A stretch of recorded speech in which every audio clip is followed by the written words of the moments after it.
What's up, guys and gals? Welcome back to the Nerd Castle. It's time for another episode here in the world of indie games where I sift through the pile to find what's worthwhile so that you've always got some video to play. Today we're checking out Duskers. This is an old game. You might be saying to yourself, Splat, this game's from like 2015. Why are you playing this game right now?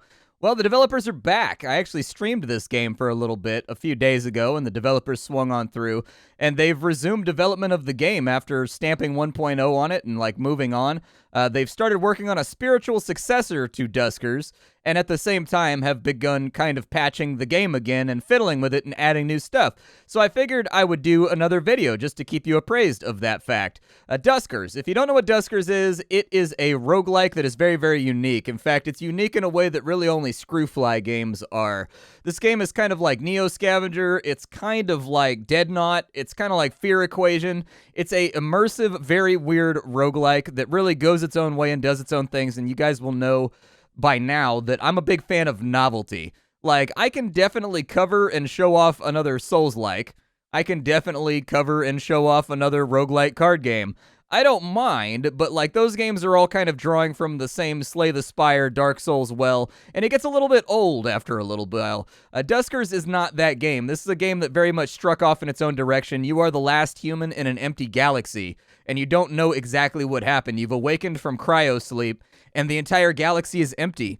All the humans are gone, but their ships, their planets, their space stations, they are still floating around completely and totally derelict. And so the game is procedural. It is randomized. The threat that has wiped out humanity can be different every single time. Sometimes it's digital. Sometimes it's eldritch. Sometimes it's viral. Sometimes it's alien. You never quite know what you're going to go up against in this game, and that kind of keeps it fresh and interesting. But the way that you interact with the galaxy is that you've got a salvage ship, and you've got a collection of drones that you can command through a command line interface. And the drones go on board derelict ships, Space Hulk style, try not to get destroyed, and find loot that you bring back in order to survive for a little bit longer while you try to solve the mystery of what happened to the galaxy. So without further ado, after watching this, you wanted to get the game for yourself, I'll have a link for you down below in the description. On top of that, I will also have a link to my Discord and my Twitch stream where you're more than welcome to swing on through for some one-on-one time with Splatty. But nonetheless, let's play the game and check it on out. It's going to initialize. I've already got a pre-existing save, so we're going to want to go ahead and re-roll that real fast. There we go. We'll reset real quick, and then I'll give you kind of the heads up about how the game works. Alright, so all of our diagnostics are good except for the system diagnostics. There is a critical warning that we only have 6 days worth of fuel left. That's not good. So this is the overworld map. Everything in this game is controlled with the keyboard. You're not going to be using the mouse at all, so you can set that poor, tired rodent away and let it have a day off. We're going to start in a system in a galaxy, which is in the universe. Inside this system, we've got a bunch of ships that are just kind of floating around. This game is very, very difficult. This game kind of throws you a curveball. At the beginning, so you're going to play this game for the first time. It kind of gives you a tutorial map and lets you play the entire game from there. Don't let it fool you. The tutorial playthrough is much, much easier than the actual game proper itself. The game proper itself is vicious from the beginning all the way to the end, but the tutorial galaxy gives you kind of a freebie playthrough, and that can be a little bit sort of... it can lie to you a little bit about how hard the game's going to be. I found the tutorial playthrough to be really, really easy, and then once you get into the actual game itself, where you start just randomly generating galaxies and playing from scratch, that's when things get real. As of right now, we have our drone config. This is the place where we've got John, Jeremy, and we've got Corey. All three of these drones do different things, and we're going to use them for different tasks on board the enemy ships. They're all customizable. And so I have most of the things exactly where I want them to be, so that's good. We've got our ship config. Your ship is also customizable. We have the Justice Rider right now, which is a C-class government ship. C, I think, is the smallest class in the game. And so, anyways, I think it's A, B, and C, with C being the smallest and A being the largest, but I may have it, like, backwards. I don't really know. I always get the ship designations wrong. But you can add upgrades to your ship to make your life a little bit easier on away missions. And then we've got our mods menu, which is our all-purpose crafting menu. We can upgrade our drones over here using scrap. We can get them new utilities. We can upgrade our mods themselves, or we can fix our mods. We can repair and work on our ship. We can build ourselves new upgrades. We can create new things from scratch just in case we end up needing them. This area is really where your creativity is going to be able to show. But for right now, we've got the Busted Down, which is a medical B class. We don't know if there's an infestation on board. The age is 189 years floating in space, but it is stable, which means there's no problems with the overall construction of the ship. If it was volatile, it means the ship is starting to decay, and so along the way, you may have hull breaches that randomly happen. You may have radiation leaks. You may have other quirks like doors not working that are going to create a problem for you. Luckily, in the case of this ship, we don't have to worry about that. I do want to take a look at the other systems we have available and maybe see if there's anything easier out here. No, actually, is the answer to that question. So we've just got to play it as it lies. Okay, well, let's go back to our system then, and we'll kind of just fiddle. We've got... I'll probably go to the Salvage class next, but we'll start out with this one. Your currency in this game is scrap. That's your XP, it's your money, it's your crafting material, it's everything. We've got propulsion, which allows us to move inner solar, basically. And then we've got J-Fuel, which allows us to jump in between galaxy areas. And so, you know, every single time you jump in between a galactic area, it refills your propulsion fuel. So don't worry about that too much. But for right now, let's board the Busted Down and see what we can accomplish here. It's the only reasonably safe ship in the area. All right, unknown derelict. We do have a communications log. Listen, if I had known about the ISHO outpost issuing a quarantine bypass, I wouldn't be doing this. But remember, if this doesn't work, it's on you, not me. Quarantine bypass cross-referenced, required to access quarantine vessel under lockdown. I have a small lab on board, so I can start on an analyzer. I'll need a sample from the quarantine vessels to determine if this is all the same pathogen. The attached algorithm will gather pathogen data if used to scan an organic host. It's just something the scan is adequate. If the data scan is sufficient, you will be redacted the location to deliver the data. Files downloaded, recommended course of action, locate and dock with a quarantine vessel. Lure a biological organism into the docking bay and secure it. The algorithm will scan automatically once the docking bay is secure. Yikes, that's a rough mission. So that's one of the random... If you want to work on the viral storyline, that is one of the randomized pieces of it. That's a rough one, though. So this right here is the technical menu. It is a wireframe overview of the ship that we are invading. You can see our ship at the top designated as R1. That's our loading bay. We type in basically everything into the command prompt that we want to do. So if I type in A1, A1 will open. So on and so forth. It's actually fairly self-explanatory. The game's got an extensive tutorial that'll teach you how to play, but I'll try to talk you through it as we go. So I want my drone that's got stealth here. You control the drones by pressing the number key and then the arrow keys to pilot them around. We'll go ahead and move on into here, and hopefully we don't die instantly. Usually first rooms are safe, at least for a little while, so we'll kind of tool around and have a little look. D19 is forced open. So that's a little bit of a risk. We've got power conduits. We've got interfaces. Okay. There's another power conduit right there. Doors that are designated in blue are doors that you have no control over. We also have a... Let's see here. Cannot use tow. This is a decontaminate mod that has been permanently welded to the hull. Okay, so we can't use it. Still, what we need to do now is we need to bring our motion scanner drone down here. And our motion scanner drone is going to motion scan this room and see if any of the rooms adjacent are safe. So we just type in motion to do that. All right, so we know that there is a verified enemy contact through D16. D9 is inconclusive. R2 is inconclusive, the room that we're actually in. So that's something to keep in mind. But since we know that D18 is safe, we'll go ahead and... Oh, the door's not powered. Let me go ahead and I've got a drone over here. It's got a thunder butt. It's got a butt plug that it puts on into this thing right here in order to power doors. So there you go. We are now powering doors. All right, so let's go into D18. We know that it's safe, and we'll see if there's anything good inside of here. See what we can salvage. See what we can scrap. So far, nothing inside this area. Okay. I like to create kind of a safety net, so I'm going to do that. Oh, that's not what I wanted to do. All right, and so what I want to do now is we want to open up D8, and we're going to hope that the threat goes into R4. And indeed it did, so that's going to make R5 safe. So we'll go ahead and take one, and we'll go check out the room that the enemy was just in. Normally the good stuff is in the rooms that have enemies. So we'll see what we find here. Yeah, there's a dead drone inside of here. So we can actually reclaim him and tow him back to base. We can go info on him, I think. He's got a...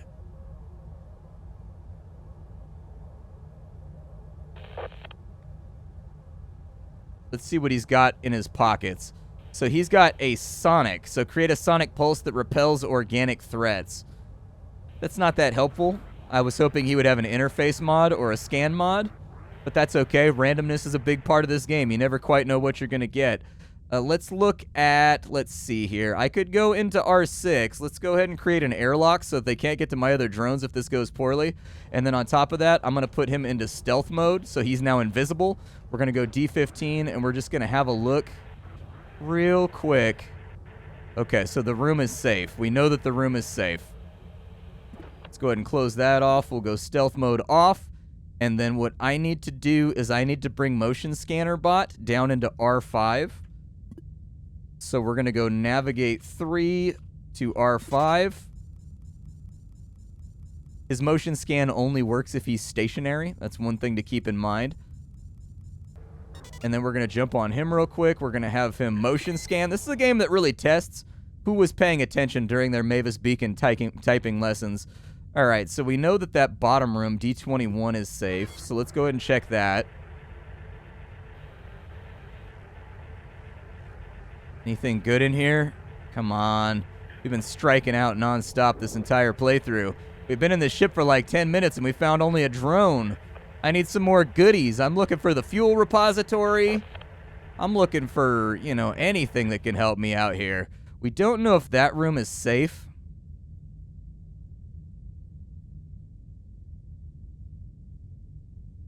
I think what I'll do is we'll go D15 open. We'll navigate 1 to R6. Oh. There we go. We'll take him back on up there, and we'll kind of close doors behind us while we do it.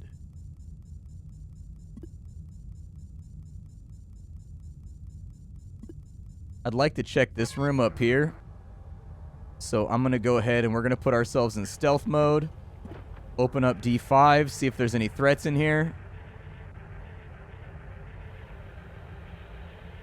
Okay, no threats. That does get us into D12, though. No threats in D12 either. So we're solid on that front. Okay, well, let's pop open some doors then. Our stealth field is officially sort of turned off. Oh, no, it hasn't. Never mind. There we go. We'll go out of stealth mode then. We'll open up D15, and then I think that leaves us... Wow, there's like a southern quadrant of this ship that we haven't even touched yet.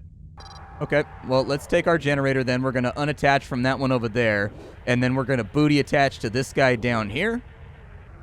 There we go. Just plug it into your butt. Yep, that's exactly...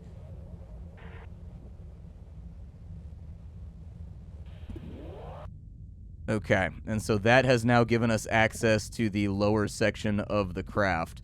We're going to need to take our motion scan bot, and we're going to want to put scan bot like right along the wall so that there's still passage. And we're going to want a motion scan from right here, and we've got a lot of inconclusive readings, which means it's time for old Johnny Boy to go get his feet wet again and maybe take some risks. So inside this room, we did find some scrap. I'm going to go ahead and gather that for the future. We're going to close this door off. We don't want them to have any access to my bot that's got the motion sensor running.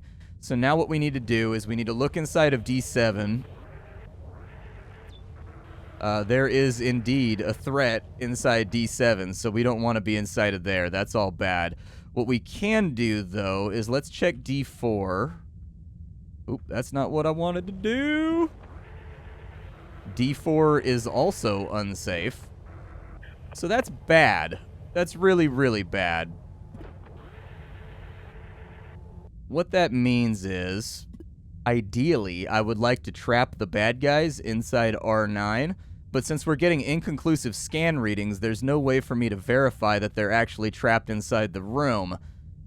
So, let's go check R11 real fast over in the bottom left, and we'll kind of see what it's got going on.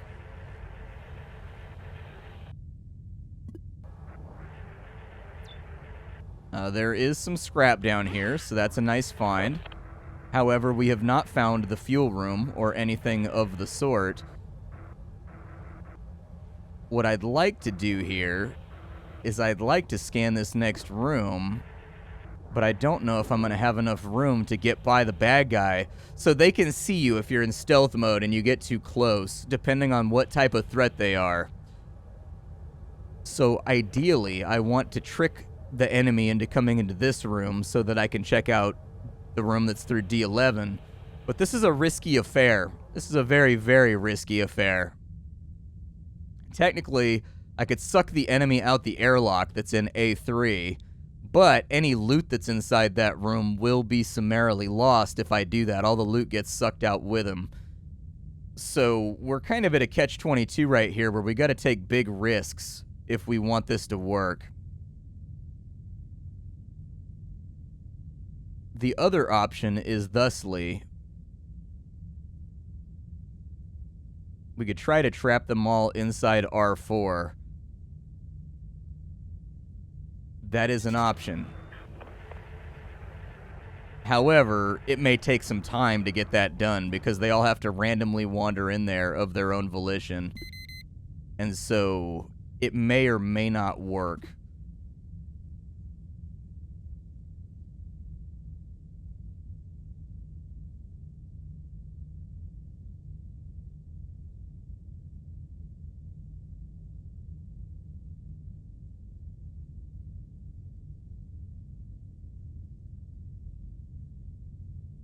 I'm going to trap them all inside of here and then use the back corridor to go through.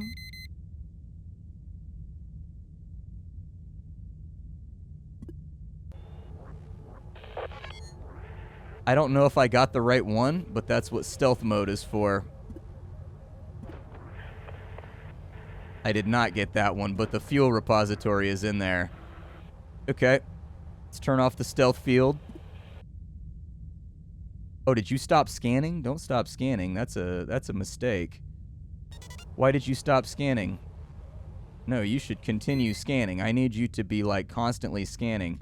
Alright, well, we know that D13 is good. So I'm going to open that bad boy up. We're just going to kind of see what happens. I'm kind of playing this by ear right now.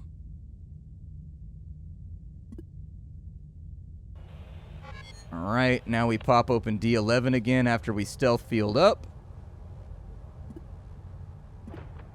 And we see if anybody is in here. He is indeed still in here. So let's open up D17 again.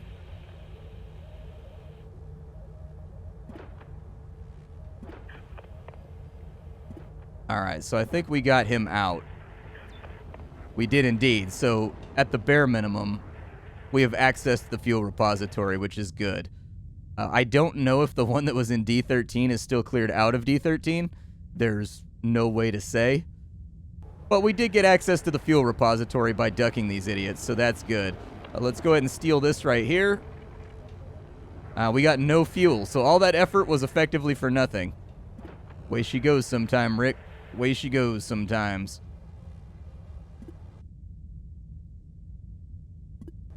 Okay, final big risk. And we are actually clear. Okay, so what we want to do now is we want to navigate 3 and 2. No, we don't. Never mind. Towbot. 3. You. Tow this guy back. This is like the one important piece of loot that I think we need to bring with us. Wait. Tow. There we go. All right, we got Tommy in tow. Let's get him over here. I love the way the different drones look different.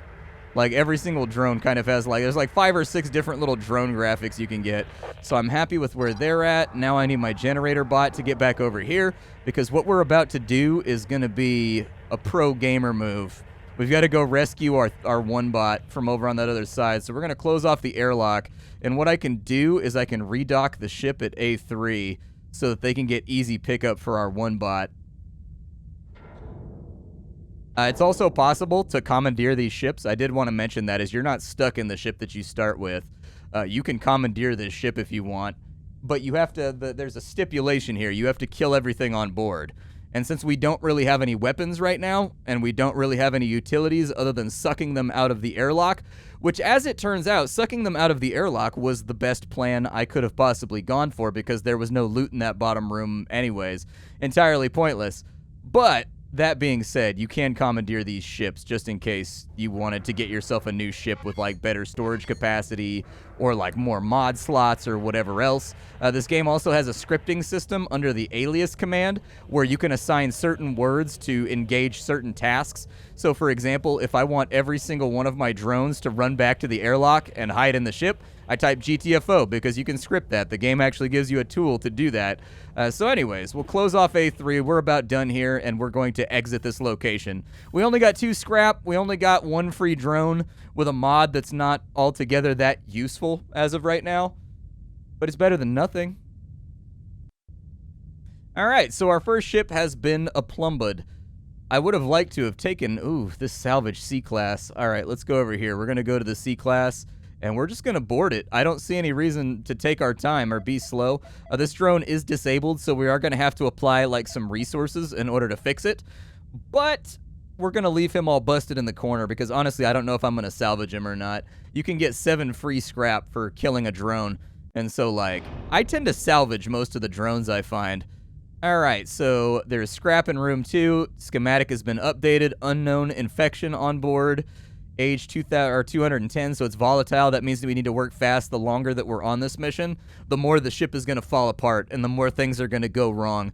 There is one type of ship above volatile called dangerous, which means that the ship is, like, actively venting atmosphere into space and, like, really falling apart. But we don't have to worry about that for a little bit. I would like to, it looks like there's lots of treasure by A3, so let's dock A3 instead of A1. Normally, the game is meant to be played. You can tell the procedural generation gives respect to A1 when it builds the map. But, okay, scan is inconclusive on this side. We may have to work our way down to it. Let's go back.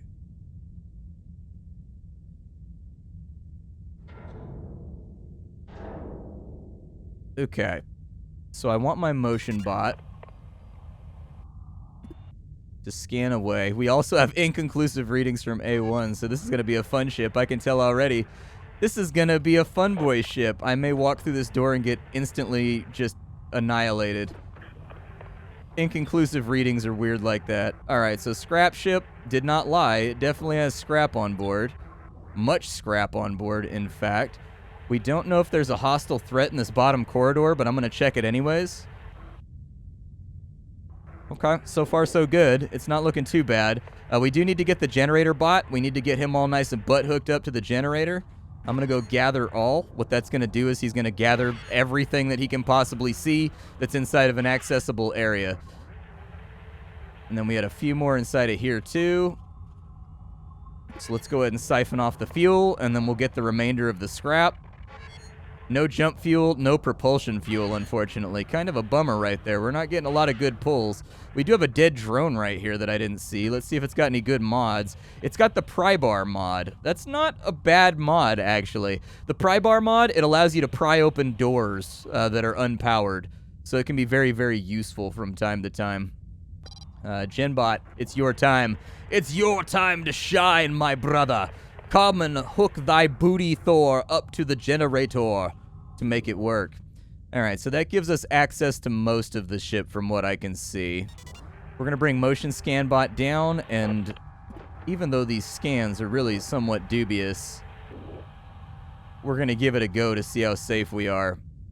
We are actually safe on the D6 side, so that's nice. Go ahead and cruise over this way and see what we find. I'm going to close D6. I'm going to stealth. Open D5.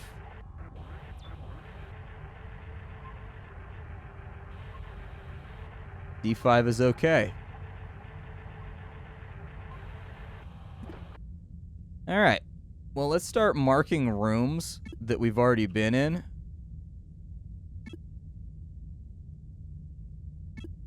There is another generator on that side, but honestly, I feel like we can probably access from other angles. Give me motion scan bot.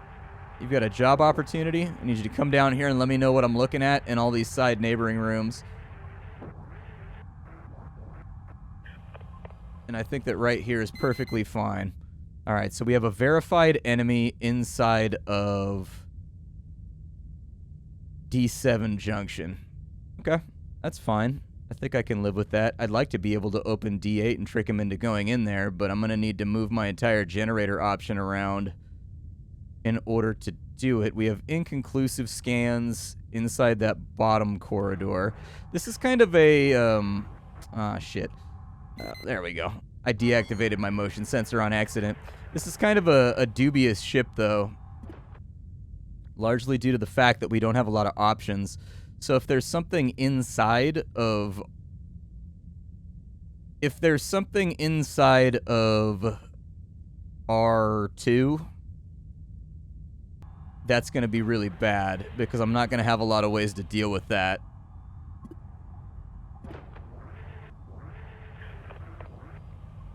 Close it down. Just have a little look-see. But as you can tell, this game is remarkably tense, and in fact, that's what I like about it. It's very, very rare that a game captures tension like this game does, where you are legitimately worried about popping open the next room. And, like, that's what I very much love about Duskers, is that it really captures that anxiety and just sort of that, like, oh, dude, I need to go to the next room, but I don't want to. You know, like, I love the fact that they've managed to give me sweaty palms while I play this game long-term. Let's see if this is any good. What is this? Ship upgrade is permanently installed into the hull. It is a collector. Okay.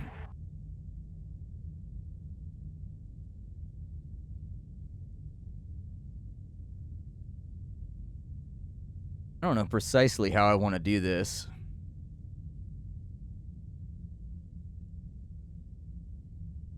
That room right there is pretty small, and I have my doubts that anything's inside of it. So I think we're just going to bail.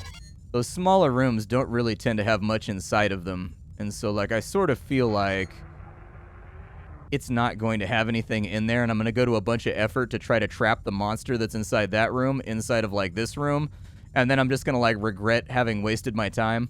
And so let's just get out of here before the ship starts to decay. We're actually, like, doing pretty well right now as far as surviving goes. And we've got a bunch of scrap, and we've got a free drone, and we've got a mod that's actually decent. And so I'm kind of happy with what we've accomplished here. We've got a B-class military vessel. We've got a D-class fuel depot. We've got a C-class private ship over here. We'll go for him first, and then we'll jump to another galaxy or another system after we do this one. You can always come back, so this game is different from FTL or any of the other sort of chained games where you jump in between nodes. You can actually go backwards in this game, and in fact, the storyline quest may require you to do so. And so, like, if you don't completely and totally comb through an entire sector with just the fuel supply that you have, don't worry, that's intended. That's not a big deal. And so anyways, we can come back and we can get those other ships and we can get that fuel depot later. That's one thing that I like about this game, is that this is a sandbox game very much in the definition of the word. A lot of games will say that they're sandbox, but then when you go past a certain point, like a gate closes and you can't go back until you do a certain thing. In this game, not the case. You can go back and forth as you please. Use your fuel, use your energy, use your scrap as you desire. Let's see here. This was a passenger transport. I'm sure that's going to be grisly. All right, let's take Stealth Bot in. We're going to go take a look at this room and see if it's safe.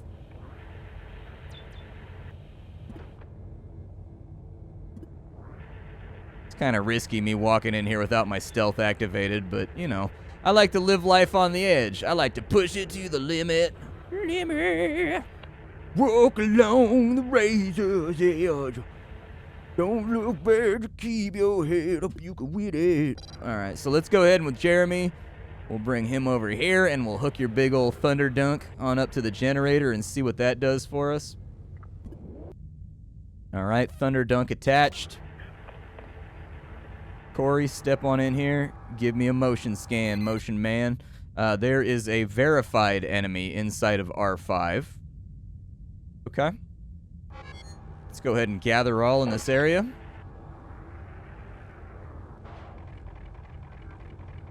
Hey, we got a J-cell. That's good. Jump fuel is way better than propulsion fuel. I'll take that in a heartbeat. Jump fuel, jump fuel. All right, so we've gathered up all the goodies over here. We will seal off D4, check we'll seal off R3, check R4 with stealth. Door D5 is being attacked. Oh, Christ. Okay, this would be a GTFO moment.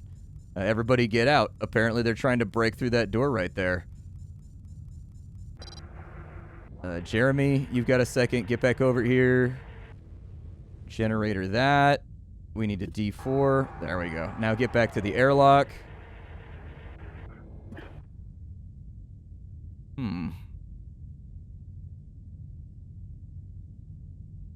Not great.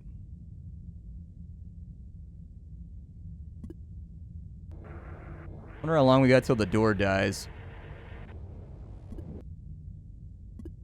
Stop attacking that door, you turd. Please? What if I ask nicely? I think we trapped him in there. I'm not sure, though. I don't have a motion scanner running, so it's hard to tell. No, he's definitely still in there. Okay, let's see if we can pull him back then. He stopped attacking the door, though, because we opened that door over there. So we'll see if he moves out.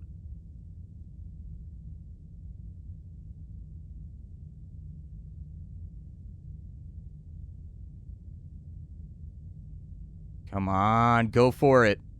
Some enemies are somewhat, like, stationary, and they don't move around too much. Dude, I need you to... Please do this for me, dude. Please go for this. There we go. Ah! There must be 2 in there. There's gotta be. I bet you there's 2 in there. All right, I'm gonna pre-type it so that the second that goes green, we can lock them in that little closet right there. But sometimes it takes a little bit of timing to do this. Okay, we've locked him in there. It took a while, though. It took a couple of minutes for him to actually, like, meander in there. But we now know verified that this room is safe over here. And honestly, if I really wanted to be a sadist... Yeah, let's suck him out of the airlock. Let's do it. Let's kill our first Xeno, dude. He deserves it. Let's murder our first Xeno here. Would you like to enter my booby trap room? You would? Speak to the void!